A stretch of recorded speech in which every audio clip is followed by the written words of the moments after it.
हम लोगों ने 10 मिनट पर्याप्त होता है, इसलिए आगे चलते हैं। देखिए कल इससे पहले हम लोगों ने अभी तक जो पढ़ लिया है, वो ये कि न्यायपालिका के बारे में बहुत सारी चीज़ें, अखिल भारतीय न्यायिक सेवा के बारे में हम लोगों ने पढ़ा। क्या होती है अखिल भारतीय न्यायिक सेवा? कल हम लोगों ने देखा कॉलेजियम प्रणाली क्या है ना? और राष्ट्रीय न्यायिक नियुक्ति आयोग क्या है? हम लोगों ने समझा कि राष्ट्रीय न्यायिक नियुक्ति आयोग कैसे जवाबदेहिता और पारदर्शिता को सुनिश्चित करने के लिए संविधान समीक्षा के लिए गठित आयोग की अनुशंसा पर आया था। ये सब हम लोगों ने बातें समझी, हम लोगों ने देखा क्या उसके क्यों उसको हम असंवैधानिक करार दे दिया गया। ये यूपीएससी ने भी पूछा कि उसको असंवैधानिक करार क्यों दिया, ठीक है? ये सभी क्वेश्चन हुए।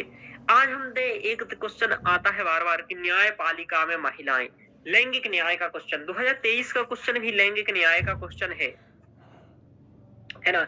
और ये क्वेश्चन जैसे ये क्वेश्चन पूछा कि विविधता, समता और समावेशिता सुनिश्चित करने में उच्चतर न्यायपालिका में महिलाओं के प्रतिनिधित्व की वो को बढ़ाने की वांछनीयता पर चर्चा करें। ये क्वेश्चन ये 2023 का ही है। हमें ये गलत दिख रहा है, 13 का होगा शायद। लैंगिक न्याय का आया इस बार, मतलब ये नहीं आया शायद। चलिए ठीक है, देख लेंगे इसको एक बार। शुरुआत में जो मैंने क्वेश्चन दिए थे ना, उसमें एक बार कंफर्म कर लेना इसको कब आया, है ना?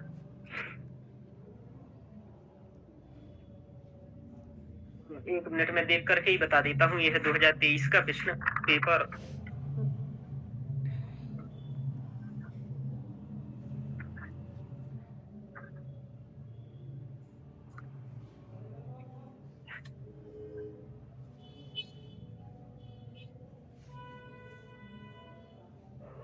नहीं नहीं, ये नहीं आया है, थोड़ा सा अलग आया था।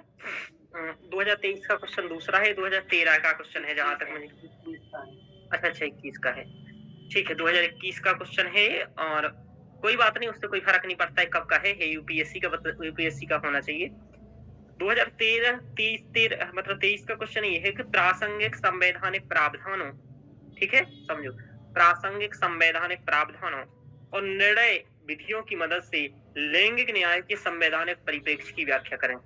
लो ये लिख लो, ये लिखा हुआ है इसमें, वहां डला हुआ है। तो ये जो क्वेश्चन आया है, नया आया है, वो मैं क्वेश्चन आपको बताऊंगा अभी। तो ये वाला क्वेश्चन भी इसी टॉपिक से रिलेटेड होगा काफी हद तक, लेकिन इसमें अन्य टॉपिक्स भी जुड़ेंगे, इंक्लूड होंगे। तो मैं आपको पहले बता चुका हूँ कि यहाँ क्वेश्चन एक टॉपिक से नहीं आने हैं, यहाँ 3-3 4-4 टॉपिक्स मिलकर के क्वेश्चन आएंगे, अधिकतर क्वेश्चन। हाँ, कुछ क्वेश्चन ऐसे होंगे जो उसी से आ जाएंगे। देखिए ये कह रहे विविधता और समता और समावेशिता सुनिश्चित करने के लिए उच्चतर न्यायपालिका में महिलाओं के प्रतिनिधित्व को बढ़ाने की वांछनीयता पर चर्चा करें। इस क्वेश्चन को हम लोग पहले भी समझ चुके थे, समझ में आ रहा? जब पहले दिन हम लोगों ने पढ़ा था। तो क्या है इसका मतलब बताइए, शिल्पा जी समझाइए, क्या समझ रहे हैं इस क्वेश्चन से? सर मुझे तो बहुत टफ लगता है, कल के क्वेश्चन भी टफ लगा और आज वाला भी क्वेश्चन सर टफ लगा था। मतलब अभी तो बहुत बाउंस हो रहा है सर, सच बोलूं तो। ठीक है, और रोशनी जी समझ पा रही हैं आप? हाँ सर समझ पा रही हूँ, थोड़ी तबीयत ठीक नहीं है। चलिए ओके, आगे चलते हैं हम लोग। तो हम लोग अब इस क्वेश्चन को अभी समझेंगे थोड़े से लास्ट में, थोड़ा सा हम इसके बारे में पढ़ लें पहले, तब ज्ञान होगा, तब तो आप लोग समझ पाएंगे। बात यही कि बाउंस क्यों हो रहा है कि ज्ञान ही नहीं है, तो बाउंस तो सब कुछ होगा। समझ में आ रहा? चलिए, हाँ सर। सबसे पहले हम लोग स्थिति देखते हैं कि महिलाओं की स्थिति है क्या न्यायपालिका में, ठीक है? महिलाओं की स्थिति न्यायपालिका में क्या है, उसी के अकॉर्डिंग बात करेंगे। तो बहुत, यानी कि सुप्रीम कोर्ट में जो महिलाएं हैं, अभी महिलाओं की स्थिति है वो 12% है। कितने परसेंट है? 12%। हाई कोर्ट में 13%, अधीनस्थ न्यायालयों में 35%, और वकील हैं कंप्लीट, यानी कि जितनी वकील हैं भारत में, उनके में से केवल 15% वकील हैं, यानी कि 100 में से 15 वकील हैं। अधीनस्थ न्यायालयों में यदि 100 महिलाएं मान लें हम लोग, तो 35 महिलाएं हैं। हाई कोर्ट में यदि हम 100 पुरुष मतलब 100 लोग मान लें तो 13 महिलाएं हैं, और सुप्रीम कोर्ट में 100 मान लें तो 12 हैं। लेकिन ऐसा है नहीं, सुप्रीम कोर्ट में 12 नहीं, मतलब 100 नहीं है ना? सुप्रीम कोर्ट में तो अभी वर्तमान में लगभग 28-29 न्यायाधीश हैं, ठीक है? और मतलब फिर और भी कुछ नहीं। हाँ, निकिता मैम, आलो। तो ये आप लोगों ने देखा कि प्रतिशत बहुत कम है यहाँ पर। अब देखो, ये जो डाटा है राष्ट्रीय न्यायिक डेटा ग्रिड के अनुसार है, एनसीआरबी के अनुसार है। एनसीआरबी क्या है, यह करंट में अभी चर्चा में था, तो इसके बारे में भी मैं आपको बताऊंगा। ध्यान रखिए। सुप्रीम कोर्ट के इतिहास में केवल 3 बार पूर्ण महिला पीठों का गठन किया गया और इसी के कारण ये चर्चा में रहा, ठीक है, पिछले 2022 से। कि 2013 में पहली बार ऐसा कि यदि पीठ में 5 लोग हुए तो 5 महिलाएं हों, ऐसा केवल आज तक 3 बार हुआ।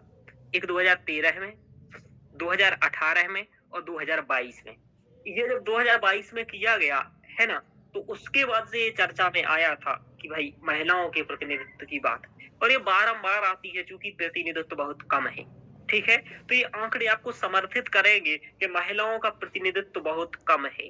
तो कैसे दिख रहा है आपको, ठीक है ना? ये आंकड़े याद रखना है।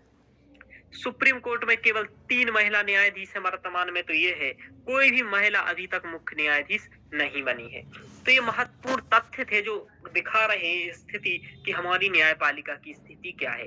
तो हमारे इस आंकड़ों से स्पष्ट है कि महिलाओं की स्थिति अभी काफी गंभीर है, लैंगिक न्याय नहीं है यहाँ, ठीक है ना? समझ में आया इतना बात? हाँ सर।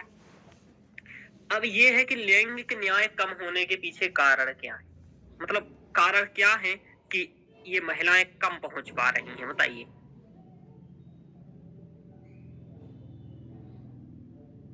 बोलिए शिल्पा जी, कल ही बात की थी, क्या कारण है?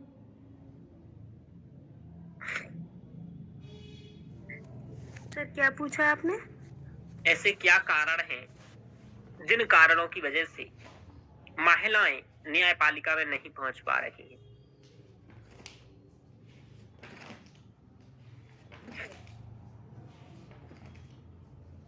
बोलिए, ऐसे क्या कारण है? इसकी डिस्कशन हो चुका है पहले। हाँ सर। ऐसे क्या कारण है कि क्यों नहीं पहुंच पा रही है महिलाएं? एक तो सर ये लैंगिक असमानता हो जाएगा, एक घरेलू कामकाज की वजह से भी नहीं आ पाती, और एक सर है ना कामकाज के स्थल पे शोषण। ठीक है, कार्यस्थल पर सुरक्षा का मुद्दा। सर एक महिलाओं को ज्यादा कोई पढ़ाने का नहीं सोचता, मतलब हाँ, पितृसत्तात्मक न्यायिक सोच, पितृसत्तात्मक व रूढ़िवादी सोच।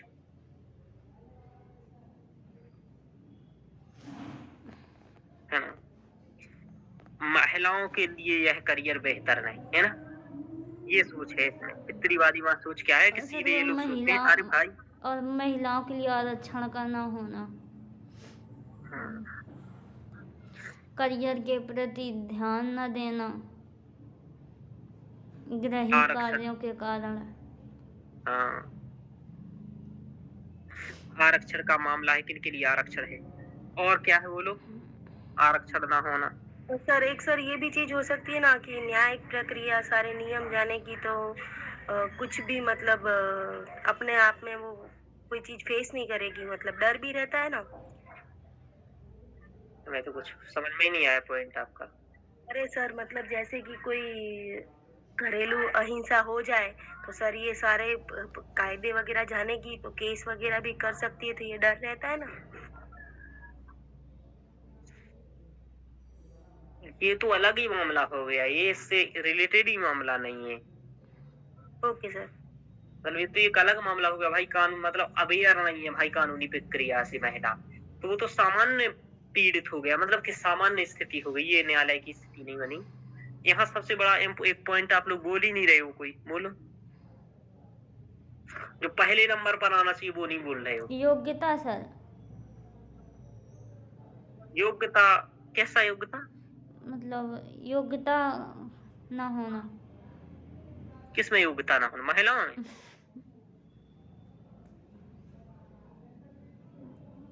यदि महिलाओं में ऐसी कैसे कह सकते हो? क्या ये क्या आधार है, क्या है योग्यता नहीं?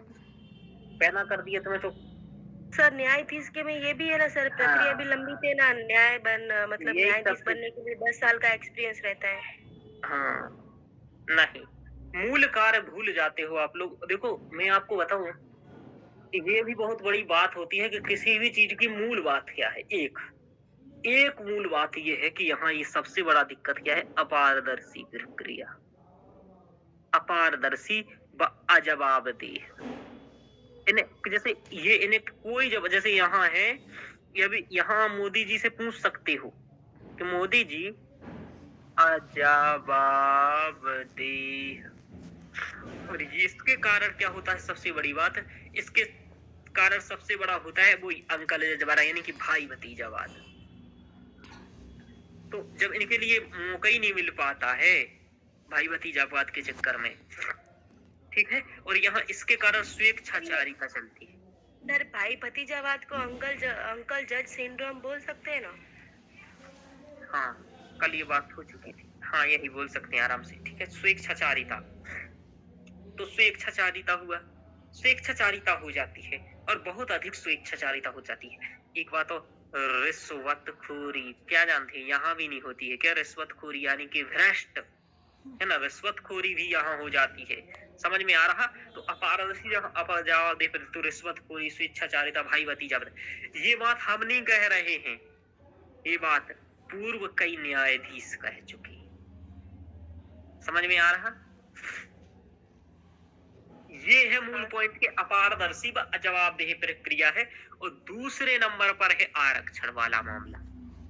मान लो मैं आपको बताता हूँ, यही देख लो आप, अधीनस्थ न्यायालयों में महिलाओं के लिए कुछ आरक्षण का प्रावधान है, तो 35% है। दिख रहा है? समझ में आ रहा? जी सर। और इसको सीधा ये है कि आरक्षण का प्रावधान कर दिया जाए और सीधी सीटें भर दी जाए। वैसे भी रिक्त पद हैं, तो जैसे मान लो अभी आपने देखा कि इतने सारे रिक्त पद हैं, 400 रिक्त पद हैं, ठीक है।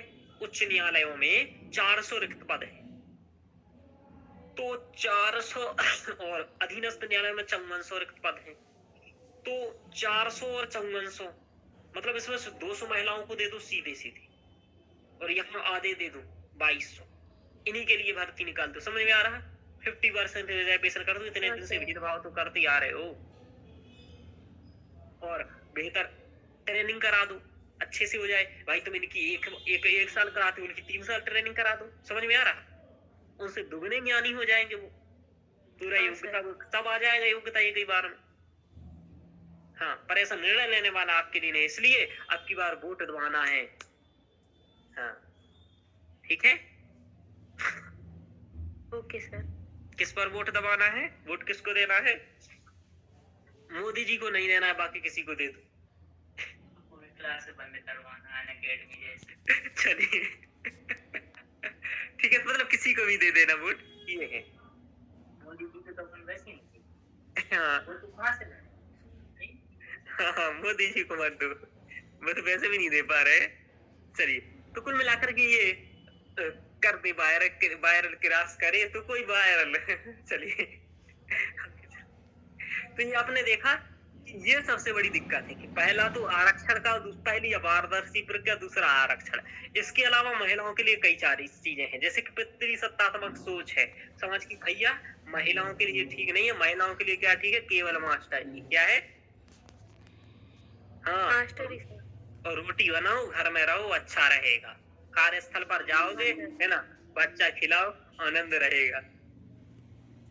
ये है, वहां जाओगे कार्यस्थल पर शोषण होगा, फालतू का काम होगा, ठीक है। ये ना रहेगा बांस, ना बजेगी बांसुरी, न जाओगे कार्यस्थल पर, ना होगा शोषण। समझ में आ रहा? हाँ सर। ऐसा सोचता है समाज, और इसके साथ डबल जिम्मेदारी है, तो अपने कार्य के प्रति डबल फोकस नहीं कर पाती है। वहां गए और यहाँ आकर के रोटी बेच लो, है ना। चलिए, ये है। हाँ सर। और बाद में बनने के बाद भले ना मिलो, लेकिन पहले तो काम करना ही पड़ता है, ये है। लेकिन एक बात है, इस चीज से मैं संतुष्ट नहीं हूँ। एक बात बताऊं, ऐसा भी होता है कि जॉब करने के बाद भी एक लेडीज तो एक दूसरी जॉब पे ही आती है। हाँ, और ये भी कम है, मतलब घरेलू प्रक्रिया है ना। एक बात बताऊं, लड़कियों से ज्यादा समस्याएं रहती हैं। बस ये समझ में नहीं आता है, लड़कों को भी बहुत बड़ी दिक्कत रहती है, लेकिन बस लड़कों के साथ एक सोच जुड़ जाती है कि शुरुआत के 2-3 साल घर वाले साथ दे देते हैं दी समर्थन, लेकिन लड़कियों के साथ वो भी नहीं देते हैं। समझ में आ रहा? यानी कि माँ बाप हाँ सर। अनपढ़ भी हो तब भी लड़कों को सहायता कर देते हैं 2-3 साल। ये दिक्कत है, लेकिन ये तो अपन अपनी क्लास से ही समझ सकते हैं, कहीं दूर जाने की जरूरत ही नहीं है। लेकिन लड़के ही पढ़ नहीं पाते हैं, ध्यान दीजिएगा। समझ में आ रहा? हाँ सर। हाँ, चलिए, तो यानी कि ये सभी चीजें बहुत दिक्कत वाली कर रही हैं। रिश्वतखोरी, स्वेच्छाचारिता, भाई भतीजावाद, आरक्षण, घरेलू कार्य, ये सब दुनिया भर का हो रहा है। अब देखो वहां क्या लिखूं, महिलाओं को न्यायपालिका में करियर के प्रति समाज की पितृसत्तात्मक सोच। ये देखो आपको पॉइंट थोड़ा ठीक नहीं लिखा है, मतलब पॉइंट तो ठीक लिखा है, इसको वरीयता ठीक ढंग से नहीं दी गई है, ठीक है, तो इसको वरीयता आपको अपने हिसाब से दे लेना है। ये आप लिखिएगा मतलब चौथे 5वें नंबर पर, समझ में आ रहा? 4 नंबर पर लिख दीजिएगा। Okay sir. पहले नंबर पर जो मैं कह रहा हूँ वो ही लिखिएगा। पहले नंबर पर लिखिएगा आप यहाँ सबसे पहले कि अपारदर्शी कॉलेजियम प्रणाली, यानी कि 5वें नंबर वाले को पहले नंबर पर आपको वरीयता देनी चाहिए कभी भी लिखने में। ये सब मैं ऐसा क्यों नहीं कर पाया, क्योंकि ये नोट्स बनाते समय ना अभी लिखना होता है, पहले सोच तो लो पॉइंट, वरीयता तो बाद में देंगे, ध्यान रखो। और तो ये अंकल भाई भतीजावाद ये दोनों एक है, यहाँ स्वेच्छाचारिता लिख दे नहीं, एक बार जा रहे मतलब अंकल जैसे वो भाई भतीजावाद दोनों मत लिखना, एक जगह स्वेच्छाचारिता लिख दो भाई भतीजावाद के नीचे, तो भी लिख लो ना, स्वेच्छाचारिता लिख दो एक के नीचे, तो स्वेच्छाचारिता यहाँ हो जाती है ना। और कॉलेज में अपारदर्शिता होती है तो क्या होता है, लैंगिक असमानता तो लिखा ही है। मतलब सर ये अंकल जज सिंड्रोम और स्वेच्छाचारिता लिखना है, भाई भतीजावाद नहीं लिखना। Okay sir. सर ये लैंगिक समानता तो लिखना है ना सर? हाँ, लैंगिक समानता नहीं लिखा है, वो असमानता लिखा है। हाँ सर वही। अब उल्टा पुल्टा मत कर दीजिएगा। हाँ। Okay sir, sorry. हाँ, महिलाओं को न्यायपालिका में करियर बनाने के प्रति समाज की प्रतिसत्तात्मक सोच है, और ये सच में है, ये व्यवहारिकता में ये समस्या है, और कहे के आपको बताना है यहाँ कि व्यवहारिकता है ये झूठ बोलना वाला चाहिए, लड़ाकू चाहिए, कई दुश्मन बनने की संभावना, इसलिए मत जाओ काय को लगे वो चक्कर में, है ना। वहां कहाँ घूमोगे, किसके साथ घूमोगे, कौन आगे देगा, और सबसे बड़ी बात ये भी है कि भाई वहां कोई रिलेटिव होना चाहिए, ये वाला वही अंकल जज वाला। ये क्या है कि न्यायपालिका में महिलाओं के उत्पीड़न के मामले भी सामने आए हैं, ठीक है। अभी मैं आपको नाम याद नहीं है मुझे, अभी मैं कुछ समय पहले, आज से 2 महीने पहले राष्ट्रीय संस्करण दैनिक जागरण का पढ़ रहा था, तो वहां एक जिला न्यायाधीश महिला ने हाँ आरोप लगाया था पहले कि मैं फांसी लगा लूंगी यदि मतलब मेरे साथ यौन शोषण हुआ है, ऐसा उसने कहा था कुछ, और ये चिट्ठी लिखी थी मुख्य न्यायाधीश के लिए उसने, ठीक है। और फिर शायद मरी या नहीं मरी ये तो मुझे मालूम नहीं, पर पता नहीं जो भी हुआ हो, पर ये बहुत गलत है, समझ पा रहे हो। यहाँ तक कि आप ये तो छोड़ो, ये भी देखो कि कई बार और भी कार्यस्थल पर शोषण के मुद्दे आए हैं, जैसे कि जो विशाखा गाइडलाइन है ना, वो विशाखा लाइन गाइडलाइन तभी आया था जब एक महिला ने, उसका नाम भी है कपिला हिंगोरानी, और ये वकील थी, उन्होंने उस महिला का मुद्दा लेकर के गई थी, उसके साथ ही बहुत शोषण किया गया था कार्यस्थल। तो यानी कि ये सबसे बड़ी चीजें हैं कि यौन उत्पीड़न होना, सकारात्मक माहौल नहीं, महिलाओं को अयोग्य समझने वाला दृष्टिकोण, रोल मॉडल का होना। कौन है रोल मॉडल आपके लिए बताइए, 1-2 अच्छे महिलाओं के नाम बताइए जो न्यायाधीश रहे हैं। सर अभी तो कोई है ही नहीं, तो कहाँ से रोल मॉडल मिलेंगे? हाँ, तो 3 ऐसे नहीं है, सुप्रीम कोर्ट में 3 महिलाएं हैं अभी भी। Okay sir. हाँ, न्यायाधीश तो कोई नहीं है ना, मतलब ये तीनों न्यायाधीश हैं, बस मुख्य न्यायाधीश नहीं है, ठीक है। Okay sir. हाँ, ये तीनों न्यायाधीश हैं, हाँ, पर मुख्य न्यायाधीश नहीं है, इनमें मुख्य न्यायाधीश एक बनता है, इनमें से हो सकता है एक 27 में बन जाए यदि वरीयता दे दी जाए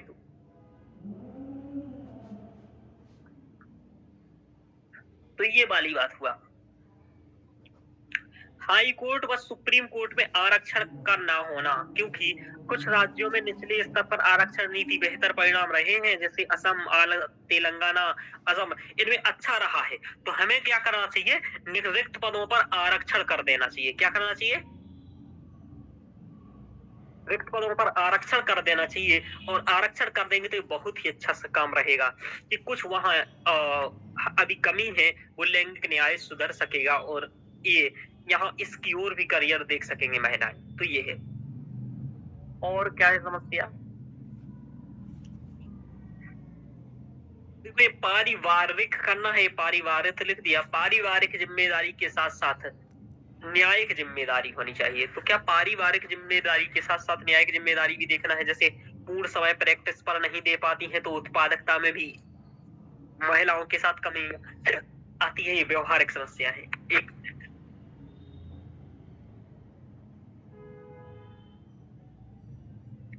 सिप्पा जी, आगे चलते हैं। अपारदर्शी कॉलेजियम प्रणाली, यानी कि कॉलेजियम प्रणाली अपारदर्शी है तो मैं बता ही चुका हूं। अब एन.वी. रमन्ना जो एक मुख्य न्यायाधीश रहे, उन्होंने भी ये स्वीकार किया कि बुनियादी ढांचेगत समस्याएं भी महिला प्रतिनिधित्व में कमी का कारण है। जैसे कि मैं आपको बताऊं कि अधीनस्थ न्यायालयों में महिलाओं के लिए शौचालय इत्यादि भी नहीं। समझ में आ रहा, बहुत सारी चीजों की कमी है ऐसी। तो उच्च रोल मॉडल या प्रतिनिधित्व का अभाव है। कोई उच्च मॉडल नहीं है, जैसे कोई महिला सीजेआई नहीं बनी अभी तक, मुख्य चीफ जस्टिस ऑफ इंडिया है ना, आगे कैसे बढ़े ये कौन बताएगा इन्हें। जैसे कि अभी आप सर से पूछ लेते हो कि सर आंसर कैसे लिखना है, समझ में आ रहा बात। हाँ सर। और यदि सर का आंसर ना हो तो फिर आप रवि कुमार सहग जी का 2018 वाला आंसर निकालिएगा एक बार, फिर आपको मालूम चलेगा कि शुरुआत की स्थिति क्या होती है। समझ में आ रहा। तो 2018 में का उनका आंसर देखो, 2022 का आंसर देखो, आपको पता चलेगा कि वो 4 साल में ऐसा लिखना सीख पाए हैं जैसा आप डायरेक्ट पढ़ना स्टार्ट कर रहे हो। समझ में आ रहा। हाँ मैं आपको सर। दिखाऊंगा कॉपी भी उनकी, एक दृष्टि की साइट से डाउनलोड कर सकते हैं जिसको देखना भी है। आप 2018 का उनका आंसर देखिए, 2022 का आंसर देखिए, दोनों को सीखने में उन्हें 3-4 साल लग गया। समझ में आ रहा। यदि उन्हें यही बात कोई 2018 में बता देता, समझा देता, तो वे ऐसे ही लिखना स्टार्ट करती। अब आप नोट से ही ऐसे बना रहे हो जैसे आंसर दिख रहे हो, ये है। और ऐसा ही कोचिंग वालों को करना चाहिए, लेकिन ठीक है चलिए। तो ये है कि बुनियादी ढांचेगत समस्याएं भी हैं, जैसे बुनियादी अवसंरचना का कई जगह पर अभाव। जैसे एक अध्ययन के अनुसार 6000 ट्रायल कोर्ट में से केवल 22% में ही महिला शौचालय या शौचालय है। तो फिर क्या करेंगे, मतलब कोर्ट में यही व्यवस्थाएं नहीं है, फिर बहुत दिक्कत परेशानी और भी कई सारी चीजें हैं। हालांकि ये तो जबरदस्ती के पॉइंट हैं, ठीक है। हाँ सर। हाँ, अब ये तो जबरदस्ती के नहीं है, शौचालय नहीं है तो फिर पुरुष कहाँ जाता होगा, और है तो पुरुष वाले में घुस जाओ, क्या दिक्कत है, बुलवा खड़े रहो। चलिए सब खत्म कर दो, महिला एकदम दबंग होनी चाहिए वकीलों। तो कुल मिलाकर के ये तो सब फालतू के पॉइंट है, आपको महत्वपूर्ण पॉइंट पेपर में वरीयता देना है, ठीक है ना। हाँ सर। Okay sir. हाँ, जैसे इसको आप वरीयता दीजिएगा पहले नंबर पर, दूसरे नंबर पर आप दे सकते हैं ये इसको वरीयता, तीसरे नंबर पर आप देख सकते हैं इसको वरीयता, चौथे पर इसको दे सकते हैं, तो ऐसे 5वें पर इसको सर भी दे जिनके सकते हैं। एग्जाम्पल हैं हमारे पास उनका ज्यादा मतलब हाँ, देना है। तो 6-7 ऐसी चीजों को देना है वरीयता जो ज्यादा मूल है, और वो देखता है कि इसको क्रोनोलॉजी से लगा पा रहा है या नहीं। जैसे कभी कभी विकास दिव्य कीर्ति सरकारी, आपने इंटरव्यू सुना हो, वो जब मॉक इंटरव्यू लेते हैं तो बोलते हैं कि तुम्हें जाना है और बताना है। दिव्या तंवर से यही क्वेश्चन वो कर रहे थे, मैंने रील में देखा था कि आपको जाना है और किसी बच्चियों को बताना है कि भाई पति को कैसे चयन करना है, तो पति में क्या देखना है क्राइटेरिया, है ना, तो क्या क्या होना चाहिए उसमें। तो वो 4 ऑप्शन बताते हैं, दया, ऐसा ऐसा, स्मार्ट, पैसा या नौकरी। तो इसका मतलब ये कि आप इसमें से किसको क्या महत्व देते हो, आप अपने अकॉर्डिंग बताओगे वो चीजें। समझ में आ रहा है। तो ये ध्यान रखना है कि आपको, कई लोग इसी चक्कर में फंस जाते हैं, तो सोच अच्छी रखो सदैव। यूपीएससी में यदि सोच खराब होगी आपकी ना, तो आप सच में नहीं निकल पाएगा, कहीं ना कहीं आप फंसते रहेंगे इस चीजों को लेकर। कॉम्प्रिहेंशन में ये सोच बहुत काम करती है। चलिए, तो न्यायपालिका में महिलाओं के और इससे अच्छा आपका भी एक व्यक्तित्व बन सकता है, पाया जाता है। समझ में आ रहा? किसी भी क्षेत्र में रहोगे तो व्यक्तित्व तो आपका रहेगा ना। आईएएस में मन करके जो जा रहा है भाई, ठीक है, महिला है तो भेदभाव नहीं कर रहा है, ऐसा, क्योंकि वही पढ़ के जा रहे हो, यदि वही कर रहे हो तो फिर दिक्कत है। चलिए, आवाज आ रही है? आगे चले। हाँ सर, आ रही है आवाज, आपको आ रही? हाँ, यदि देखो महिलाओं का प्रतिनिधित्व होगा तो इसका महत्व क्या होगा, बोलो। यदि करें, महिलाओं को इसमें बढ़ावा दें तो इनका महत्व क्या होगा, बोलो। क्या महत्व होगा? सोचो, सोचना है, पॉइंट सोचो कुछ।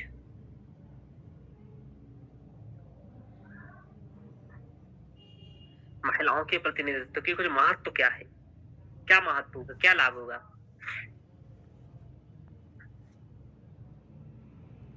अब बस यही नहीं आता है ना तो व्यक्ति को दिक्कत आ जाती है।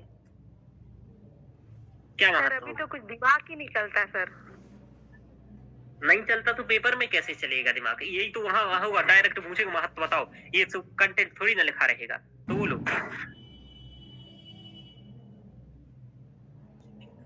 अरे जो क्वेश्चन पूछा था एक वो पॉइंट बनाओ जल्दी से।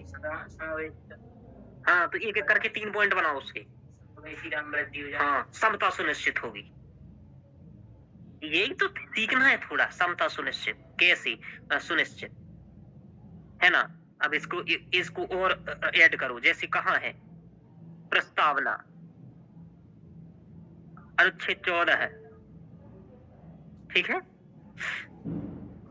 ठीक है, ये अनुच्छेद 14 की बात करो, ये वाली बात क्या होगा, समता सुनिश्चित होगी। और इसके साथ ही क्या होगा, सतत विकास लक्ष्यों की पूर्ति।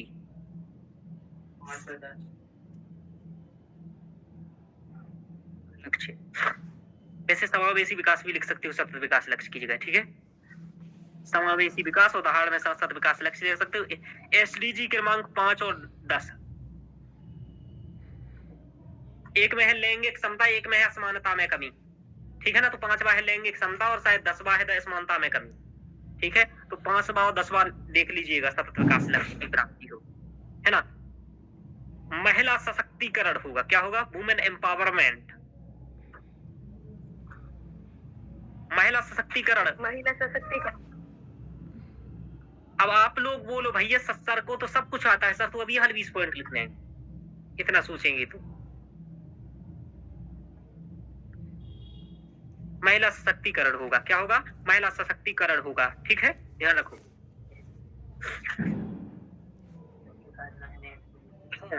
महिला सशक्तिकरण में वृद्धि होगी, ये होगी भाई वहां पहुंच पाएंगी महिलाएं, कहाँ, न्यायालय में पहुंच पाएंगी तो वृद्धि होगी उनकी। और महिला सशक्तिकरण होगा तो इससे क्या होगा, उत्पादकता में वृद्धि होगी। भाई अभी 5 महिलाएं हैं घर में बैठी हैं, खा रही हैं रोटी बस, ठीक है, तो क्या करो, कुछ उत्पादन कर रही है नहीं, लेकिन वहां जाएंगी तो काम करेंगी तो उत्पादन करेंगी कि नहीं करेंगी, अभी तो वो बैठी हैं, ठीक है। तो ये है, उत्पादकता में वृद्धि होगी, महिला सशक्तिकरण होगा, उत्पादकता में वृद्धि होगी, आत्मनिर्भर होंगी। सबसे बड़ी महिलाओं के साथ दिक्कत ये है, आत्मनिर्भर नहीं है, ठीक है ना, आत्मनिर्भर होंगी, है ना। ऐसे मानवाधिकारों का संरक्षण होगा, आपको तो जोड़ना है भाई, मानवाधिकारों का संरक्षण, ठीक है। और क्या होगा भाई, और महिलाएं होंगी तो और क्या होगा, है ना।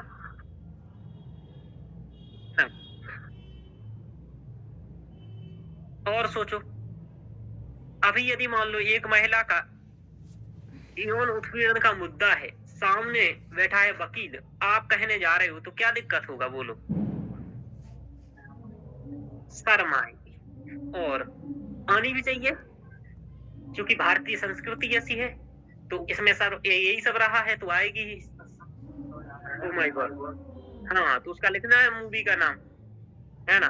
तो ये करना है कि स्पष्ट रूप से अपनी बात को नहीं रख पाएंगी महिलाएं, यानी कि विविधता नहीं रहेगी वहां, यानी कि तो विविधता स्थापित होगी। क्या लिखना है, देखो पॉइंट कैसे बनाए जाते हैं, विविधता स्थापित होगी। पता नहीं ये पॉइंट मैंने लिखा होगा, हाँ, और विविधता स्थापित होगी, महिलाओं के मुद्दों को उठा सकेंगी, मुद्दों को। जैसे उदाहरण कर दो, आप 2-3 कह सकते हो। एक तो आपने देखा जैसे नाच फाउंडेशन वाला समलैंगिकता वाला मामला एक आया, कोई ऐसा मुद्दे संवेदनशील मुद्दे। दूसरा ये है कि कार्यस्थल पर शोषण वाला मुद्दा हो, ये वाला उठा सकेंगी कि कैसे कार्यस्थल पर किया जाता है। भाई केवल एक ही शोषण ये नहीं होता है कार्यस्थल पर कि यौन उत्पीड़न कर दिया, देख रहा है दिन भर सामने वाले को, उससे भी परेशानी हो, घूरना। समझ में आ रहा? हाँ सर। हाँ, अरे गाली दे रहा, हाँ मतलब उल्टी सीधी बातें कर रहा है उधर ही बैठ करके, रीलें चला रहा है उल्टा सीधा। सर गाने भी गाते हैं ना। हाँ हाँ ये कह रहे तुझे देख मेरा दिल लड़का ये सब परेशान है, मेंटली टॉर्चर लिख दो यहाँ, तो ऐसे मुद्दों को समझ पाएगी। तो ये इम्पोर्टेंट है। ये तो मजाक वाला है, तो कोई दिक्कत नहीं है, तो अच्छा गाना है। ठीक है, मतलब ये है। तो इस टाइप से सब मतलब ये महत्व है, विविधता स्थापित होगी, समता सुनिश्चित होगी। हम क्या कर पाएंगे? लोकतंत्र के आदर्शों की प्राप्ति, क्योंकि क्वेश्चन क्या पूछा है 2023 का कि लैंगिक वो अभी पूछा था एक क्वेश्चन यार, कि लोकतंत्र के आदर्शों को प्राप्त करने में न्यायिक स्वतंत्रता एक आवश्यक है। तो महिलाओं के लिए न्यायिक स्वतंत्रता नहीं है, तो लैंगिक समता स्थापित होगी। तो वो लिख ही दिया है पन्ने वैसे। अब देखो यहाँ देखो, अब देखो और महत्व के पॉइंट समझ लेते हैं जो मैंने लिखे। ये तो आपको मैंने सोच करके बता दिए। अब देखो ऐसा क्या करना है, जैसे आपके सर ने यहाँ सोच करके बताया ना शिल्पा जी। हाँ सर। अब हमने देखे तो नहीं है पॉइंट आपके सामने? हाँ, तो बिना देखे मैंने ये सब पॉइंट लिखे हैं। और ऐसे ही यदि आपको प्रत्येक टॉपिक पर 60-70 शब्द आते हैं तो आप आराम से यूपीएससी क्रैक कर जाएंगे। उसके लिए थोड़ी मेहनत करनी होगी, पढ़ना होगा, डाटा यूज करना होगा। देखो हम डाटा यूज कर रहे हैं कि नहीं कर रहे हैं? एसडीजी, अनुच्छेद, कहीं केस, समझ में आ रहा? हाँ, देखिए, तो लैंगिक समता स्थापित करने में महिलाओं का प्रतिनिधित्व होना जरूरी है। जैसे अनुच्छेद 14 और 18 की बात होती है ना? 14 से 18 तक की बात है, ये है, ठीक है, समानता के अधिकार की बात है। प्रतिष्ठा व अवसर की समता, यहाँ भाई प्रतिष्ठा अवसर की समता है कहाँ? अवसर ही नहीं है बराबर, आरक्षण ही नहीं है, तो कहाँ से अवसर? अम्बेडकर भी कहते हैं कि किसी भी समाज की प्रगति महिलाओं की प्रगति से होती है। तो देखो ऐसे कोटेशन देंगे तो थोड़ा उसे अच्छा लगेगा, आपका थोड़ा कंटेंट अच्छा रहेगा। ठीक है, महिलाओं के तो सर ऐसे ही मुद्दे मतलब ऐसे ही पॉइंट लिख के ऐसे ही आंसर लिखने हैं सर। हाँ, बस ये थोड़ा सा इन्होंने क्या किया, 4 उदाहरण दे दिए हैं, आपको 2 देना है। समझ में आ रहा है? यहाँ ये नोट थे आपका भाई, आप लोगों इतने लोग, जैसे आप चाहो तो ये मतलब ये प्रस्तावना वाला मुद्दा लिख दो, एक अम्बेडकर की कोटेशन लिख दो। अब इन्होंने क्या किया कि अम्बेडकर की कोटेशन ये 2 लाइन में लिखी, आप एक ही लाइन में यहाँ से यहाँ तक बना दो। समझ में आ रहा है? छोटे शब्द करो, कुछ वहां यानी कि पेज के हिसाब से काम करना, ये है बात। समझ में आ? अब जैसे इधर छोड़ दिया, कुछ इधर भी लिख सकते हैं। तो ऐसा है कि आपको थोड़ा सा वहाँ ऐसा करना है, यहाँ नोट्स में स्पष्ट होना चाहिए और थोड़ा खुला होना चाहिए, इसलिए ये सब रखा है। बगल में हम लोग लिख पाए कुछ, इसलिए के लिए जगह भी होना चाहिए। समझ में आ रहा है? हाँ सर। हाँ, लेकिन उत्तर में थोड़ा सा क्या करना पड़ेगा, जैसे अब ये पॉइंट है नमन के, इन पॉइंटों में दिक्कत यही है केवल जैसे कि कम शब्द आ रहे हैं, ऐसे में नहीं आ रहे हैं, फैला करके लिख रहे हैं, कम शब्द हैं ये। अब सोचो, देखो वैसे ही कह रहा है कि 100 शब्द क्या, पूरे 50 शब्द है, तो जब इनको थोड़ा पेपर में ना भर के लिखना पड़ेगा, थोड़ा एकदम धसा लगे। हाँ, तो वो पेपर में ऐसा लिखना है, पर नोट्स में यही बढ़िया है ना? चीजें याद वो तो वैसे भूल जाना, याद आ तो वही कंटेंट। अभी आ रहा था क्या यहाँ याद? पहले बताया तो मैंने, मुझे भी नहीं आएगा वहां याद सब। चलिए, तो महिलाओं के मुद्दों में क्या होगा, बेहतर ढंग से विचार हो कर पाएंगे। जैसे 3 तलाक का मुद्दा हुआ, तो महिलाएं ज्यादा अच्छी सोचेंगी या पुरुष? लैंगिक संवेदनशील मुद्दे होते हैं कई सारे, कि कार्यस्थल पर भाई क्या क्या दिक्कत असलियत में होती है, तो पुरुष नहीं समझ सकता है कभी। ठीक है, जैसे कि मान लो 5 महीने कोई महिला हो गई और उसके पेट में बच्चा है 5 महीने का, तो 5 महीने के बच्चे के बाद कितना दर्द होता है ये न्यायाधीश कभी नहीं समझ सकता है, ठीक है? क्या क्या कितना समस्याएं आती हैं उठने में, बैठने में, काम करने में, नहाने में, धोने में, ये तो महिला ही समझ सकती है। समझ में आ रहा है? हाँ सर।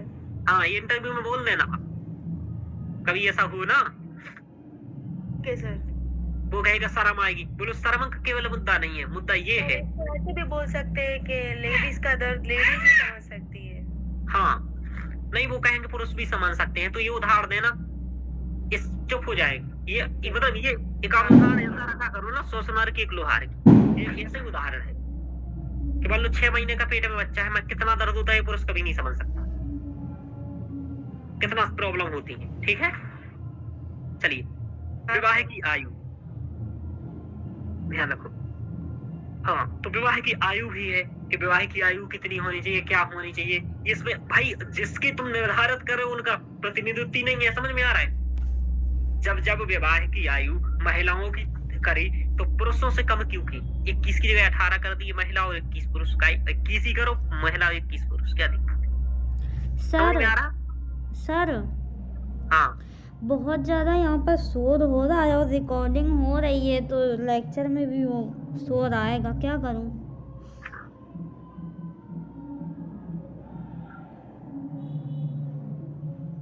एक मिनट, 1 मिनट रुकिएगा, चलने दो अभी तो। जी सर।